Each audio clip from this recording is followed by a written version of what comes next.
माताजी श्री निर्मला देवी नमो नमः।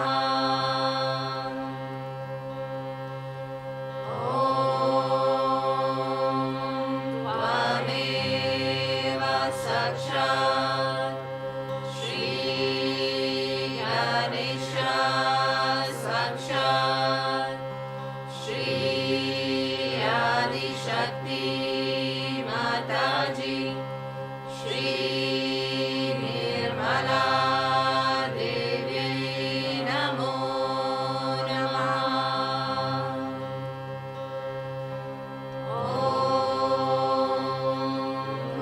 त्वमेव साक्षात् श्री गणेशा साक्षात् श्री आदिशक्ति माताजी श्री निर्मला देवी नमो नमः।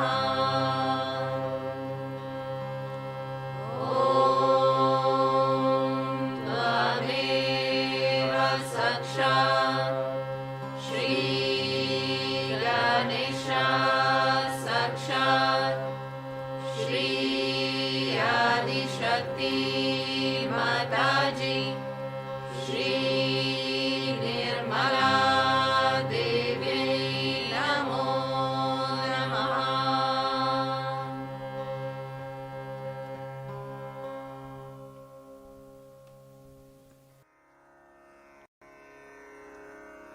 श्री गणेश अथर्व शीर्षम्।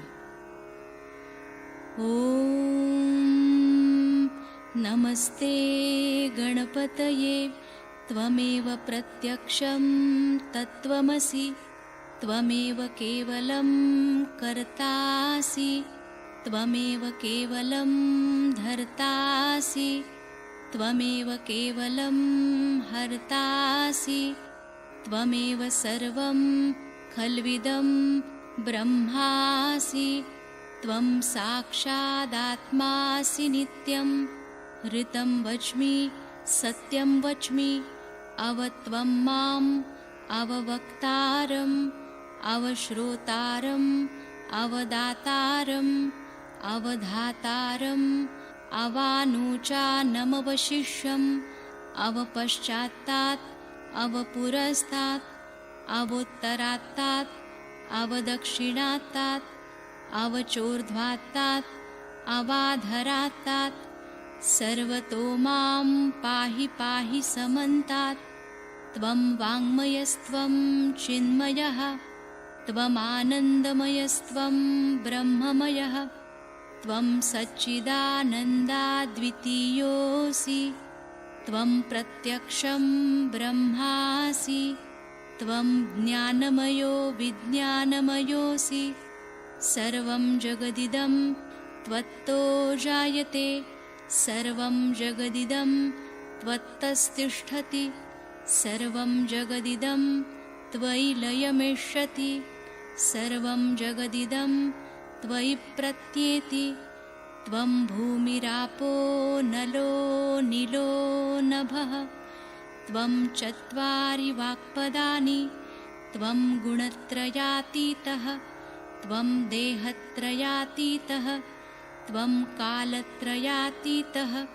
त्वं मूलाधारस्थितोऽसि नित्यं त्वं शक्तित्रयात्मकः त्वां योगिनो ध्यायन्ति नित्यं त्वं ब्रह्मा त्वं विष्णुस्त्वं रुद्रस्त्वम् इन्द्रस्त्वम् अग्निस्त्वं वायुस्त्वं सूर्यस्त्वं चन्द्रमास्त्वं ब्रह्मभूर्भुवस्वरों गणादिं पूर्वमुच्चार्य वर्णादिं तदनन्तरम् अनुस्वारपरतरः अर्धेन्दुलसितं तारेण ऋद्धम् एतत्तव मनुस्वरूपं गकारपूर्वरूपम् अकारो मध्यमरूपम् अनुस्वारश्चान्त्यरूपम् बिन्दुरुत्तररूपं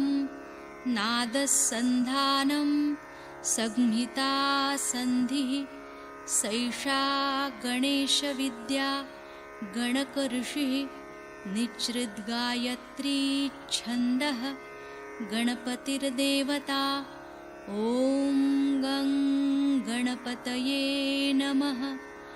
एकदन्ताय विद्महे वक्रतुण्डाय धीमहि तन्नो दन्ती प्रचोदयात्।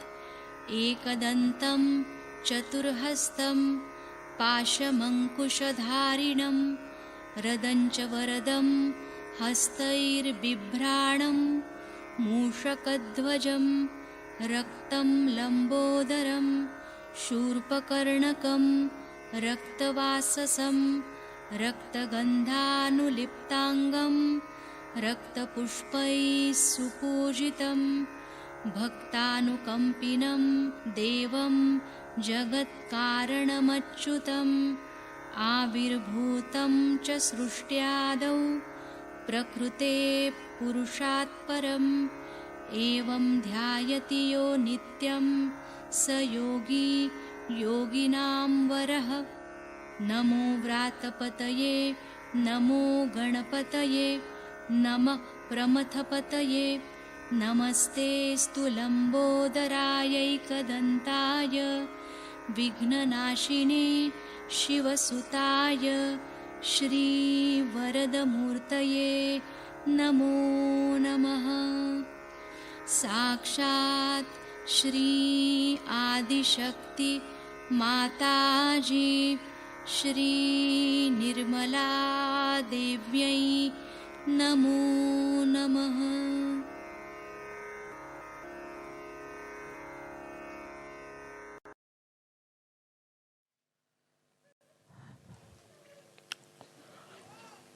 Today we have gathered here to do Shri Ganesha Puja.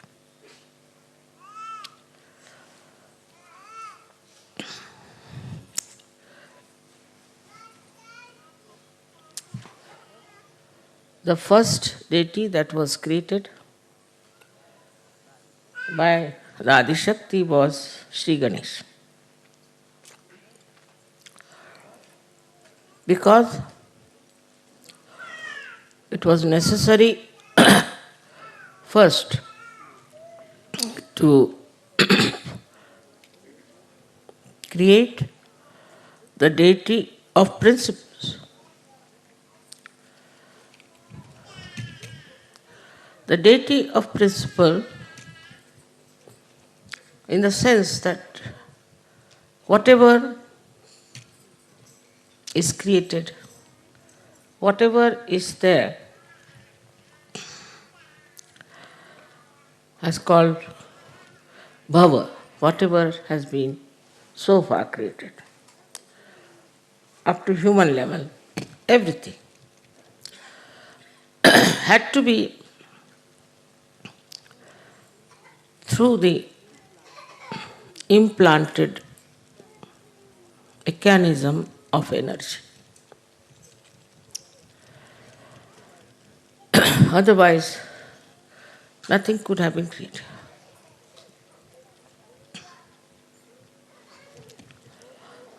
If you go into the matter, say sulfur dioxide, then sulfur and oxide go on deep into it till you reach the state when it is a molecule. Then you see these atoms of sulfur and oxygen, they oscillate. They oscillate with a frequency. There are 3 types of frequencies they use. Now imagine in the molecule, think of it. In the molecule of a substance, there is an energy which is active. Now one may say that why should be in matter there is energy? One can ask a question, why there should be energy in matter?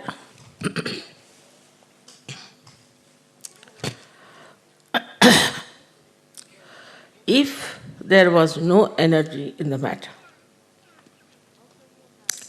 how can you have all chemical compounds? Who pushes them?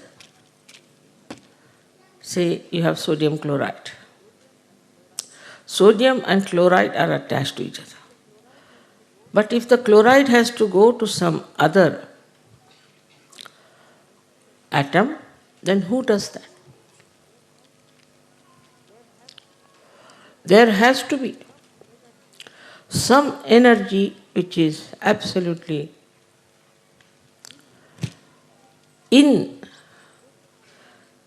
built into matter. Now we may say,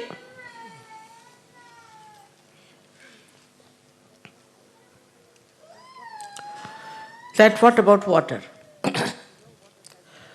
You know, water has energy. That's how we have hydrostatics. Even coal, even stones, all of them have got energy within themselves. And it is all controlled by the principle of Shri Ganesha. So though he is such a small, tiny little child, how great is his work and how much he has to work out. Now from matter you move, say, to living plants, then to animals, then to human beings. And everywhere his energy works. At the level of matter they might call it electromagnetic. But potentially it is the energy of Shri Ganesh which is electromagnetic at that point. Then it starts evolving, growing. That's how we have different stratas of energies that we see in different growth of the evolution.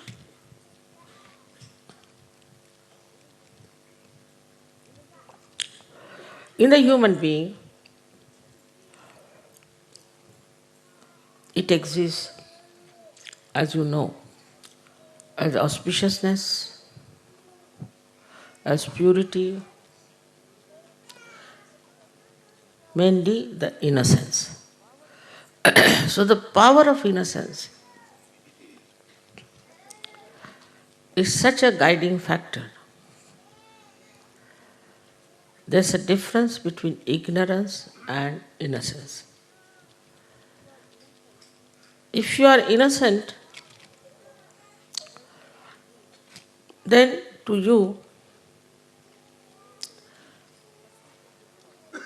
nothing is important except for love. For an innocent person who is not conditioned, who is not egoistical, who is not so-called mature, it is the love that it understands. It doesn't care for any wealth, any power, anything. But the love that it can feel, the pure love of a person. Innocent person has no understanding of gaining anything out of the love he receives or he gives. No sense at all. Innocence is the basis of all the dharmas. If you have no innocence, you cannot follow dharma. Because if you are dharmic, it is maybe a mental attitude, maybe egoistical, maybe because you are born in a religion, because somebody has told you about it. it's going to be very superficial. Unless and until it is embedded in the quality of innocence, Dharma has no meaning. In that state, you are dharmic. You are beyond any thinking about it, of any deductions about it, but you are dharmic. You cannot be a dharmic. You cannot be. As if the manifestation of innocence is morality. Once Shri Ganesha is awakened, I hope he has been awakened in all of you. And if you respect him, just respect him, then automatically you develop a sense of morality. I don't have to tell you.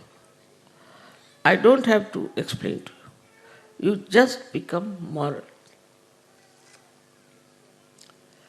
People who have seen you are quite amazed and said that, how is it that their eyes are fixed, so innocent, without any lust and greed? Is the light of Shri Ganesha from the back agya, front agya, is Jesus Christ, who is the manifestation of Shri Ganesha. It is impossible for Western mind to understand that Jesus Christ was purity. They can't understand. And they have criticized him and said horrible things against him. Somehow he is forgiving them. But one thing about Shri Ganesh is that he worships his mother. Motherhood is very important. Motherhood in the women, motherhood in the father, and also in the children, has to be accepted as the mainstay of family life and society.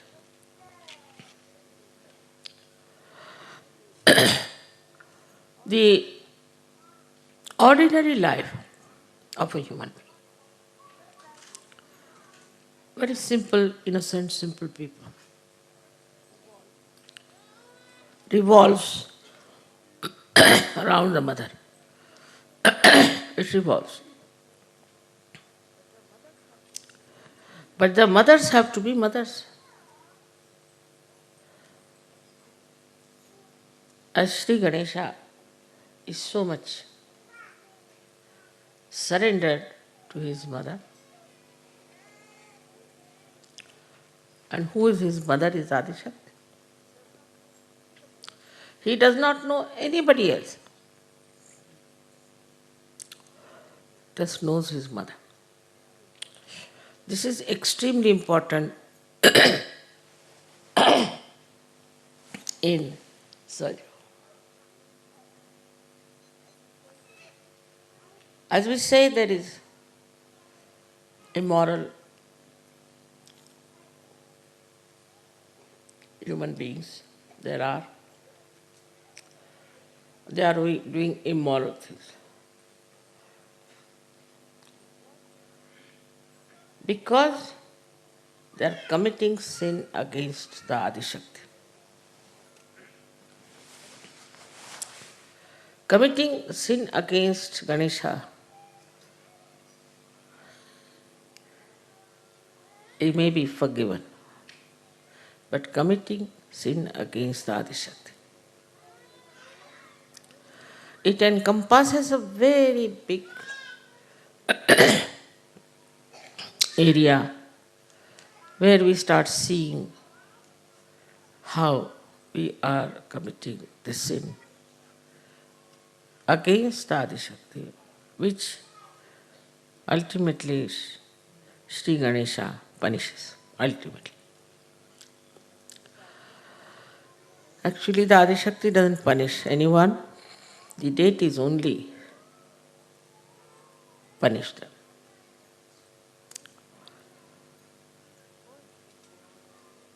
First and foremost thing that is to be understood, that innocence should be respected.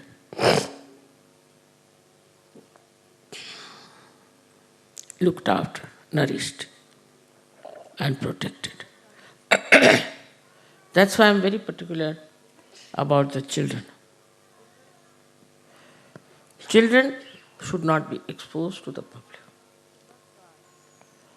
We should not try to make photographs out of our children and expose them in the newspaper or give them for advertisement or anything like that. It's a very wrong idea to expose your children.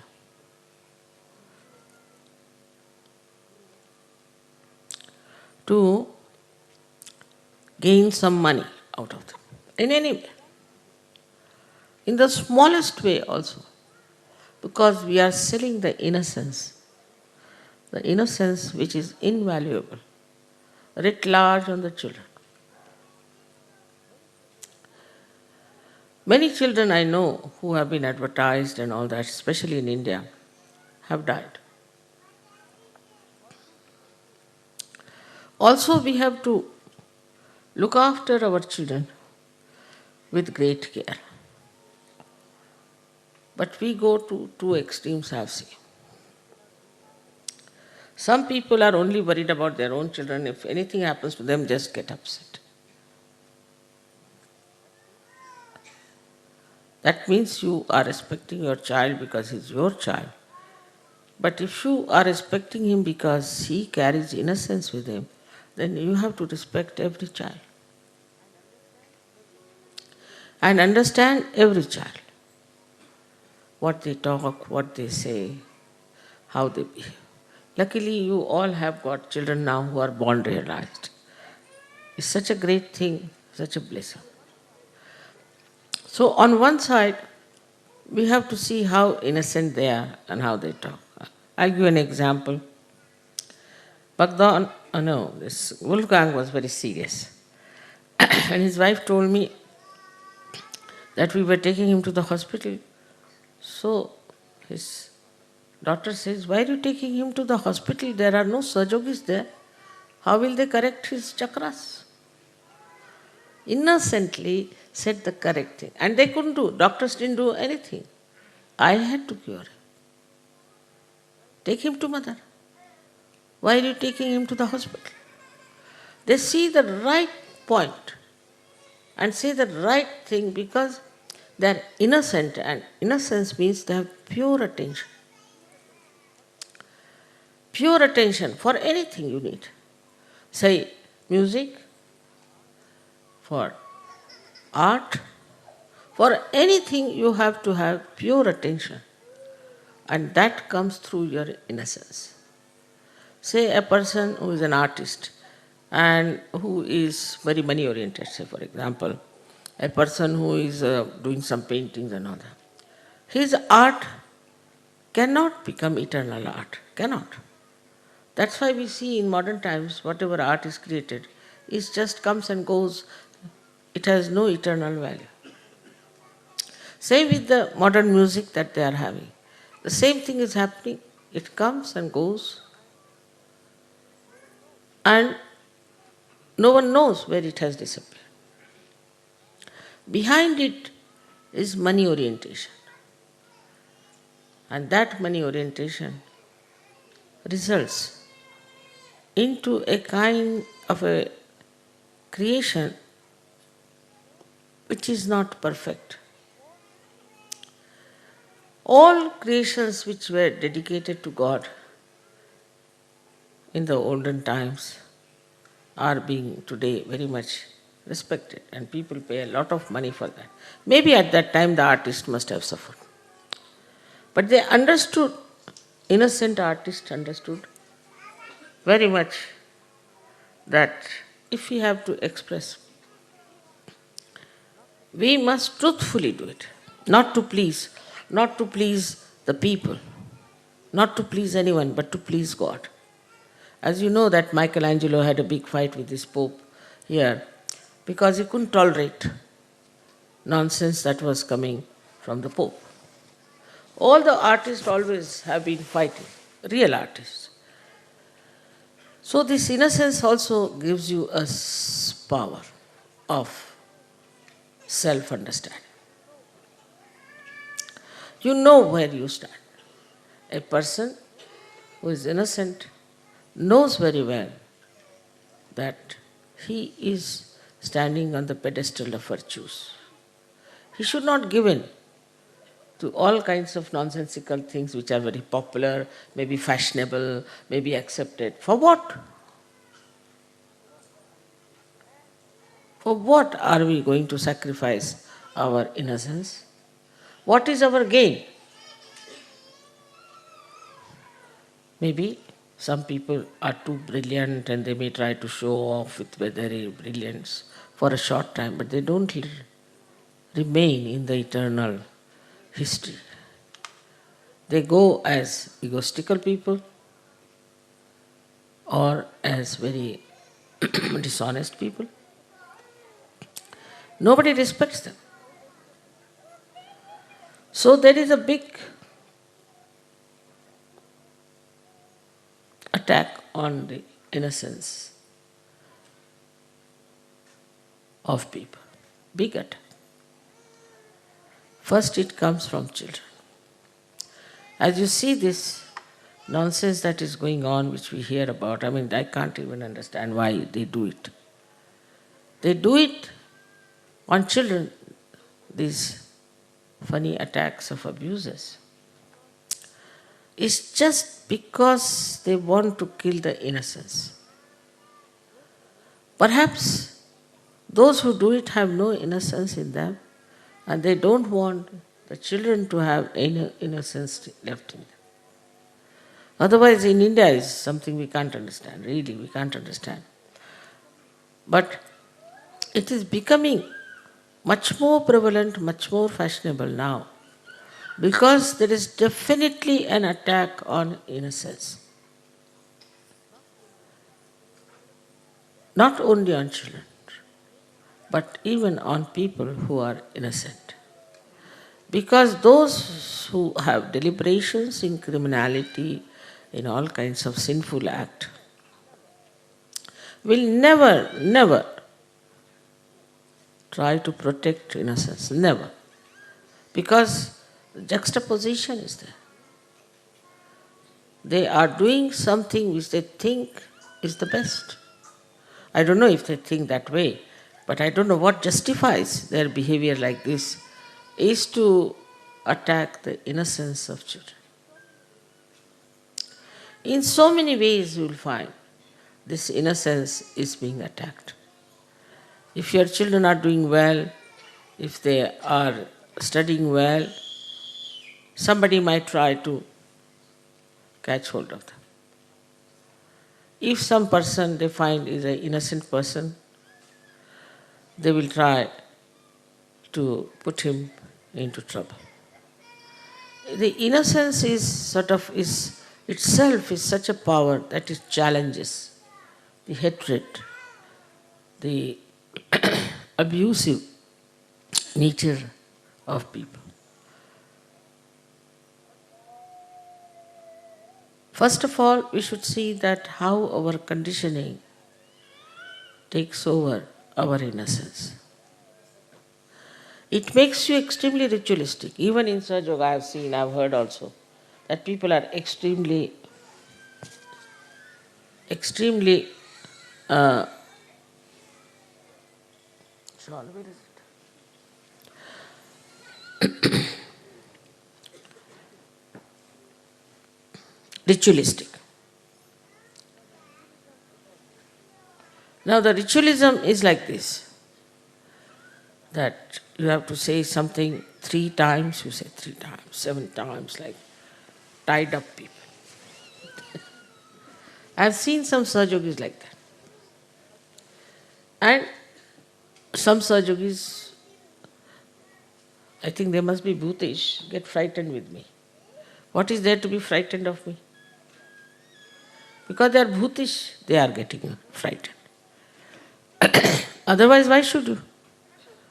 I love you all, and you won't find a greater, mild guru than myself. I don't think so. But they are afraid. Even if you look at them, they'll not smile, they'll be afraid. What wrong have you done? You have become Sahajogis. They are so ritualistic in everything. So one should understand a difference between a protocol and ritualism. An innocent child knows the protocol. I remember there was a child who came to see me in Oxted. And I said, let's go upstairs. So it was a small little staircase of wood. He said, what? Is she going to go up without a red carpet? This came into his head, you see. So for children, you see, innocent children, the worship, everything is not ritualistic. It is heartfelt. You feel it from the heart. How to do the worship. How to show your love is very sweet way an innocent person does it. While a person who is very ritualistic, he may even beat another person because, why did you do this? You should not have put camphor in it. Why did you put the camphor? So it's very wrong. There's nothing wrong. If you do it with your heart, with your open heart, innocently, anything is all right. It is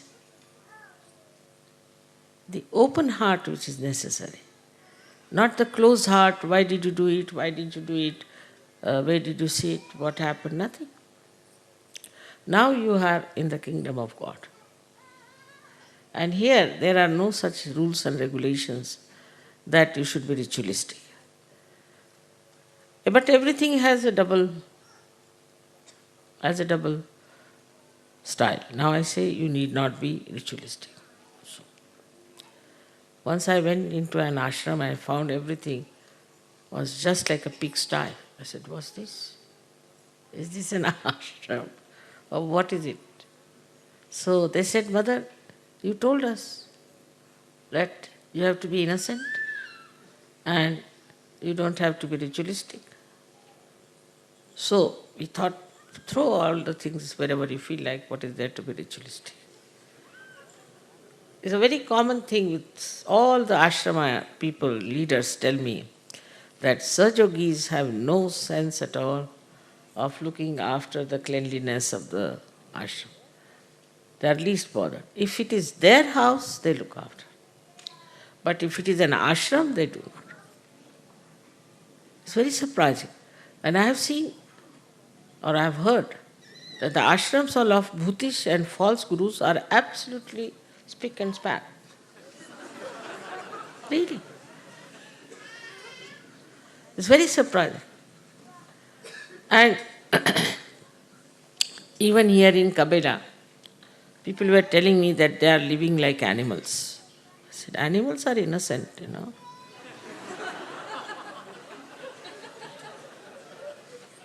You go into a jungle. Now, I don't know, we are going to take you this time into a jungle. You will have no smell, no horrid things to see, nothing. It's very clean, spick and span, all the time.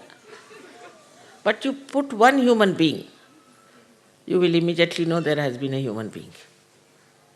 They have their own systems of keeping things clean.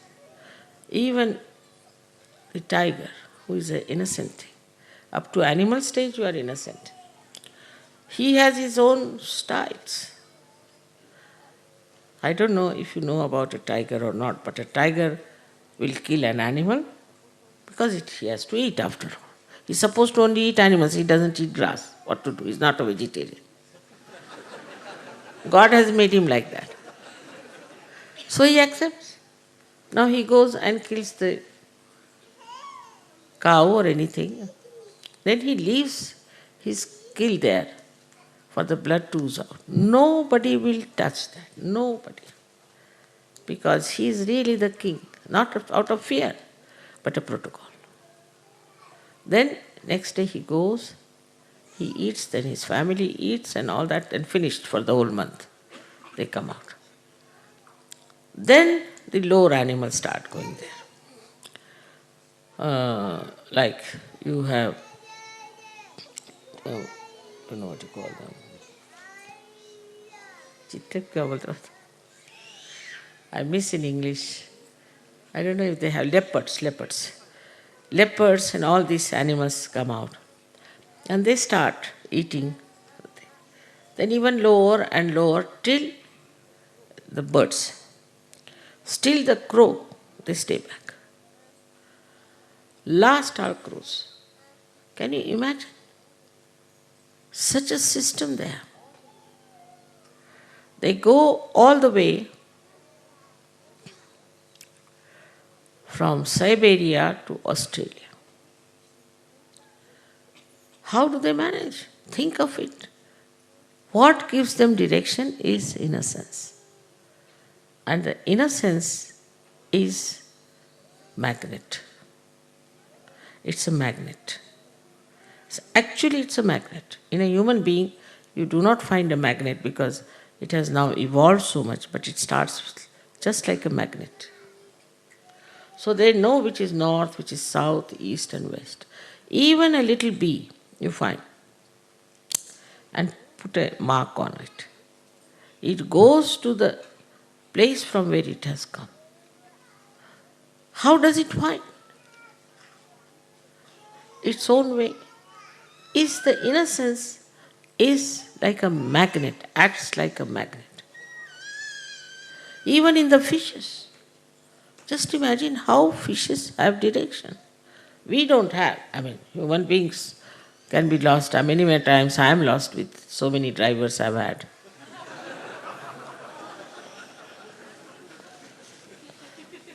So many times I've been lost.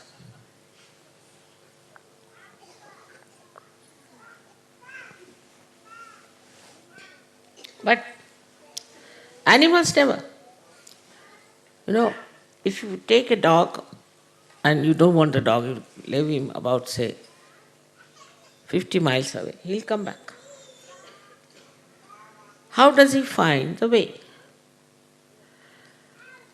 So, their qualities which are built in within them through their innocence are actually the qualities of electromagnetic force and also pranava.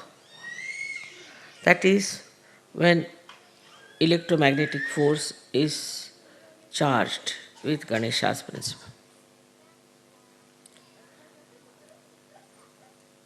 That's why they are so systematic.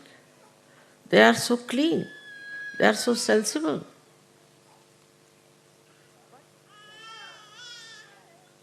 But they are not ritualistic. They are not ritualistic. Whatever God has given them, they have accepted, they are bound by that. They are bound and they live with that boundary.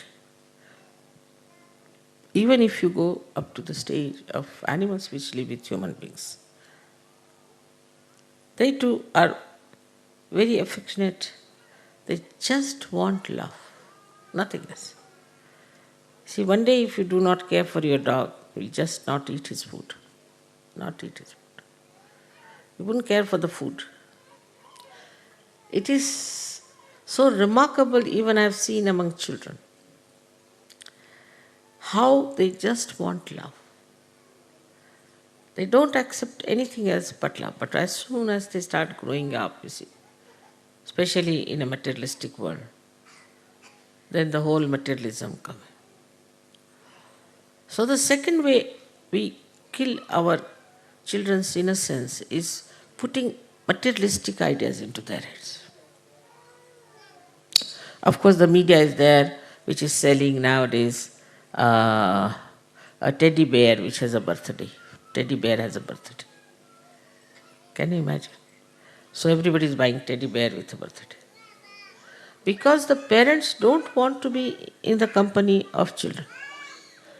So they get some sort of a toys, this, that. One or two is all right. I put them with the toys, with the television on, now sit down.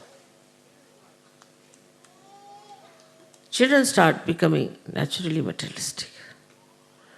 They start asking for things and for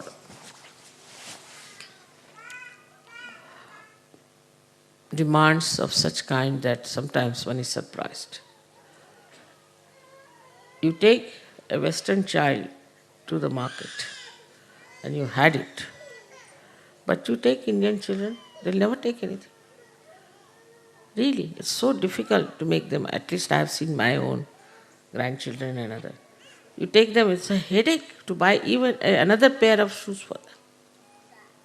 No, but we have one, why do you want to buy another? Oh, Baba, that will go give way. No, we can come here. How?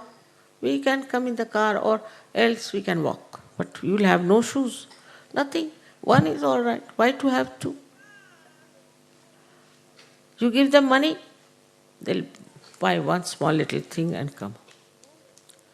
You see, it is the whole tradition of materialism which has brought this innocence to a stop. Then a child starts growing in the same materialistic way. He starts judging people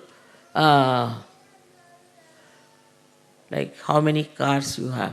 See, they are so stupidly materialistic that I went to Boston and the television people asked me how many Rolls Royces you have. I said, I don't have any. They said, we are not interested, you are not in the business. This is what is now the mind of people in the West who have grown up. But even the children, today they want this, tomorrow they want that. All the time there's a competition for materialistic things. Asking for this, asking for that. Just imagine what a race will be there after some years when there will be just people who will be only worried about collecting things and buying things. I mean, buyers and sellers, nothing else. So you have to be very careful with your children that you do not pamper them. Do not get too much worried about them. Do not keep them on materialistic level. Find out. If they are going on a materialistic level, bring them down. It's very simple to do that. And one has to work it out because we have to save our children and their innocence. Now for the other Sahajogis who are grown up and who are very mature. They are very innocent, I must say. I must admit that. They are very innocent compared to the society that is around, no doubt. One has to really admire the way they have become so innocent, the way they are understanding this divine music and all that is really creditable. But still, this innocence, if it is not spread, if this innocence doesn't work out, then it will rust. You will not grow. Your IQ will be less than the others, I can tell you this. They are growing in materialism, all right. Their IQ is growing in materialism. But your IQ will not grow unless and until you spread this innocence around. Now you know how to do it. It is the power of Kundalini with the help of Shri Ganesha. He helps you at every chakra. I have written that he is the Vice Chancellor of every university where he has to stamp. He is at every point. But you have to understand that this has to spread. It has to become collective. It has to flow. So, to become that, what should we do ourselves? That we should try to organize programs. While people will be enamored by your innocence, no doubt, they'll be surprised, how are you so innocent? How can you be so nice in these modern times? No doubt about it. But in that, doing that so, try to be innocent yourself. You should not be cunning, you should not be smart. You should not try to show that you are very brilliant or anything. Because the ego might in between come and try to put ideas into your head. It's better to show that you are innocent and to be innocent inside. The whole inner being can be really charged with the energy of Shri Ganesha, no doubt. And the outer life becomes innocent. Becomes innocent. I mean, I don't know banking, I don't know money, I am quite bad at everything, all right, at worldly things. But I'm not cunning, I'm not sort of smart, as you can see. But still things are working out because of the inner power that one has. So depend on your inner power and manifest it outside. Inner being, which is Ganesha, is the same in all of us. The whole system is the same in all of us. Chakras are the same in all of us. Only thing we have to keep our innocence absolutely free of all this worldly nonsense like a fashion, this, that. Immediately you will find that your being will manifest. Being will manifest. Now just think of a simple thing like that. I am an Indian. And nobody knows me. But whenever I have my lecture, I have at least 5,000 to 6,000 people. How? How do they come to my lecture like that? Anywhere in the whole world, minimum. Sometimes even much more. What's so special? So when handling the people, we are Sajogis, we are saints. We have to talk to them like saints. We have to behave like saints. And they should in no way feel that we are cunning or we are interested in something else. So, once you start doing that, flowing your innocence, all the gods and goddesses will help you. Your creativity will be 1,000 times more than normal.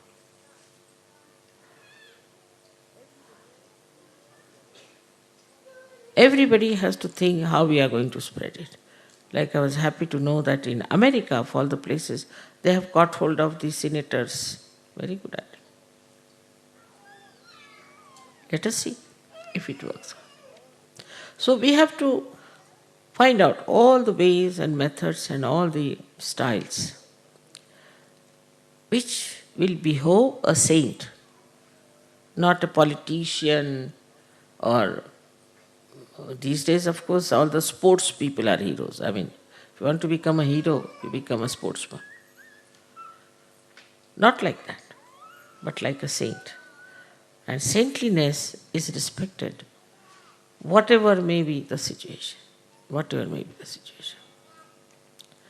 Whosoever may be facing. Recently, when I was in Kiev, the leader's wife told me that, Mother, we had that old car of yours which we sold. We got so much money that we could buy a new car. Then we went to the factory to buy the new car. And they bought it. So outside the factory there's a mafia. Nowadays I think the Sicilians have reached there. So the mafia was standing outside. And they said, you have to pay so much money to us, in thousands. So they said, we have no money. Why? What do you do? This was his wife. She said, we meditate. Really? So you have no money? No. What about your children? They also meditate. She so innocently she was talking to them. They said that we saw their faces melting down. They said, all right, go. They forgot that they were supposed to get money out of that. Or they take the car.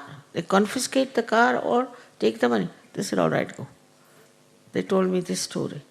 So, your simplicity always helps you. Your innocence always helps you. And it has such an impact, such an impact.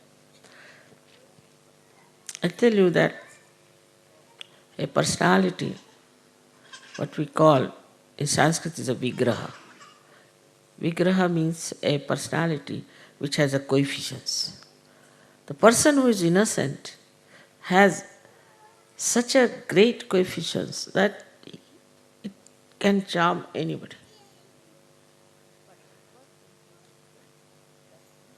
But first and foremost thing, that we have to be innocent. Not to so much worry about money,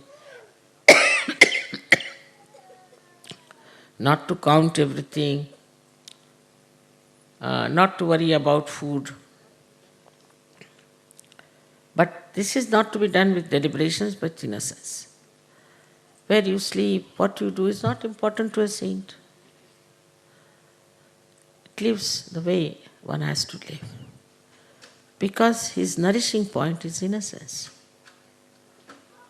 And he doesn't get angry, he doesn't shout at people, nothing. Of course, at bhoots it may be that he has to shout like Christ did. But otherwise, he is a very peaceful, joyous, happy, humorous person. So today, at this puja, I would bless you with all the qualities of Shri Ganesha, except for his anger.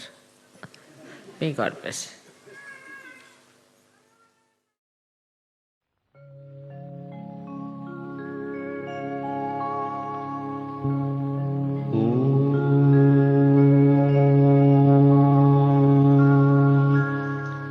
त्वमेव साक्षात् श्री महालक्ष्मी महासरस्वती महाकाली त्रिगुणात्मिका कुंडलिनी साक्षात् श्री आदिशक्ति माता जी श्री निर्मला देव्यै नमो नमः। ॐ त्वमेव साक्षात् श्री कल्की साक्षात् श्री आदिशक्ति माता जी श्री निर्मला देव्यै नमो नमः। ॐ त्वमेव साक्षात् श्री कल्की साक्षात् श्री सहस्रार स्वामिनी मोक्ष प्रदायिनी माता जी श्री निर्मला